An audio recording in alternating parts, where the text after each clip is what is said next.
Hey everybody, I've got a video here for you today. There are some videos on my to-do list that I'm going to do before some promise videos, and I have had some comments and questions on something in my to-do list, so today is the day I'm going to make a video on this subject, and that's the Serapeum in Saqqara in Egypt. And some places really need to be talked about. I have made one video on the Serapeum, but I did not talk during that video, and I'll leave a link. But this is one of the most mysterious places in ancient Egypt.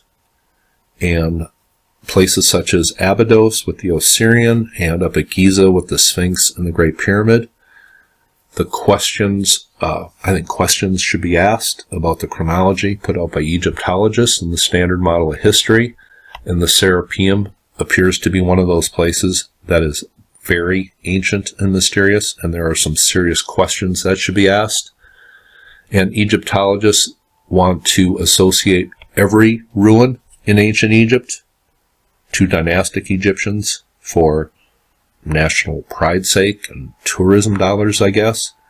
And I understand that, but I also think, and I just can't help thinking, that wouldn't it be a much more influential thing to say this was like an origin of humanity and civilization in general than just Egyptian history? That is something that always kind of confused me. But here is ancient Saqqara. Probably the most famous site is the Step Pyramid of Djoser down here. But right up here, I believe this is the entrance to the Serapeum. And there are some serious questions that need to be asked about this place. And here you can see what looks like an ancient wall surrounding this place. And if we excavated this area here, I'm sure we'd find some impressive things, or things that have been not documented yet. But the further down in the sands you go, the more mystery opens. But this is the entrance to the Serapeum, and I'm going to jump over to a website here. Now, this is Brian Forster's Hidden Inca Tours website, and I know there are probably a few of you out there that have not heard of Brian Forster, and I know there are a lot of you that have. But Brian has done some videos in the Serapeum, and he does videos where he goes directly to these ancient sites, and he's one of the people I respect most on YouTube, and he has kind of dedicated his life to bringing this lost history to us. So check out Brian's channel if you have not heard of him, and I'll leave the link for his Hidden Inca Tour website below. But here in the Grand Gallery, and I'm going to just go down to a little diagram here. Here is the entrance. The entrance to the ancient Serapeum with some more modern construction marking the entrance here. But this is a diagram of these underground tunnelways and burial chambers, supposedly for Apis bulls. And that really doesn't make sense because an Apis bull has not been found in the Grand Gallery. In this area here, that I believe is the more modern constructed area, there was an Apis bull, I believe, found in a wooden coffin. But the construction method is inferior to this more ancient Grand Gallery down here. I wanted to mention that. But this is the big mystery. There are these massive, perfectly constructed, and these are granite and diorite, I believe, some of the hardest rock on Earth, and you would need a diamond-tipped saw, highly powered tool to create this today. And I think, that is a huge mystery. How in the world, the ancient Egyptians had iron tools that wouldn't have been capable of creating this. But to me, the bigger mystery is how these were moved inside of these tunnelways into these chambers.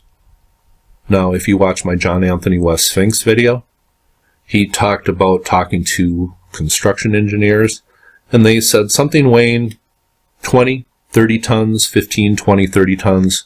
We have cranes today that can easily pick up things like that and move them across a construction site, but only things up to about 30 tons. And these sarcophagus weigh 70 to 100 tons, and they are placed in an underground chamberway. So how is that done? How exactly? Do they have special four-wheel dollies that just move? No. If anybody can provide a reasonable explanation for that, I think that is a huge mystery. And these underground cavernways have no evidence whatsoever of soot or burn marks on the ceiling. How were they even seen in this area to place these massive, perfectly shaped sarcophagus? And here, I mean, this is just mind-boggling. Just the lids to these things would have taken special machinery today to move. And I don't know how machinery today could have fit into these underground caverns. At least the machinery we have today. Perfectly engineered, massive sarcophagus. Granite coming from hundreds of miles away. Same material, I believe, that you find up at Giza.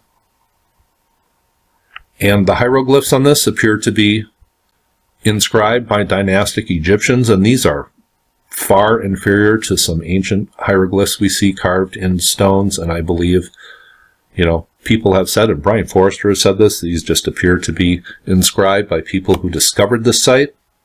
But once again, that is Brian Forrester's Hidden Inca Tour website. And over here on this website, this is soulguidance.com, and I thought this was a well-written article, and I'll leave the link below. But this is a Apis bull mummy coming from ancient Egypt, and this is the massive, just widthwise sarcophagus.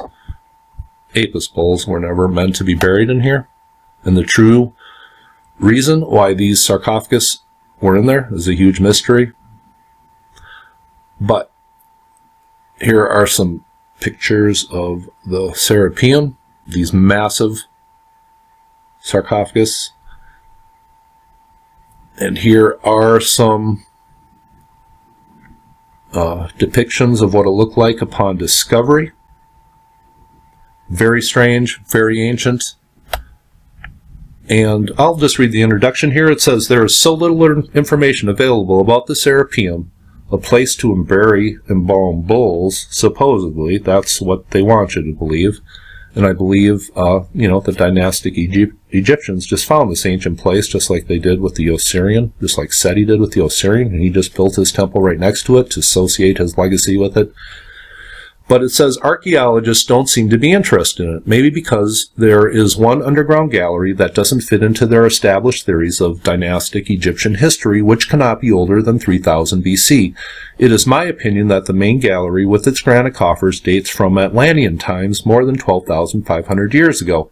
I have looked around on the internet and gathered the little information available about both the main gallery and the later, smaller galleries. The present official statement is that they were all used as a Serapeum, but on a closer inspection, only the smaller tunnels were used as the Serapeum. Now, when anybody brings up Atlantis or anything to do with Atlantis, the people who bring you the standard model of history will scoff and ridicule whoever brings you that theory, but discoveries such as Göbekli Tepe, that comes from exactly this time period, I think it's the people that bring you alternative history, that they're the ones that should be laughing at the people that bring you the standard model of history. More and more evidence has come forward, and maybe if we didn't call it Atlantis, maybe if we just said a culture coming from a long, long time ago that was capable of incredible things, maybe if we called it that instead of Atlantis, it would be more easily accepted. I don't know. Just one thought. But today we have cranes that can move 30-ton objects with ease. Anything 50 to 70 to 100 tons, we would need special cranes or special big trucks that have counterbalances on it to move it. So how in the world were these moved in these ancient tunnels a long time ago? That is just a huge mystery. The Serapeum holds a bunch of mysteries. The sands of time have buried humanity's past. The Serapeum is just a hint of what we might find in other areas of Egypt. And I think I am done talking, and I would appreciate any comments from people who have looked into the Serapeum. A lot more questions and answers. Hope you thought this was interesting, and you all have a very nice day.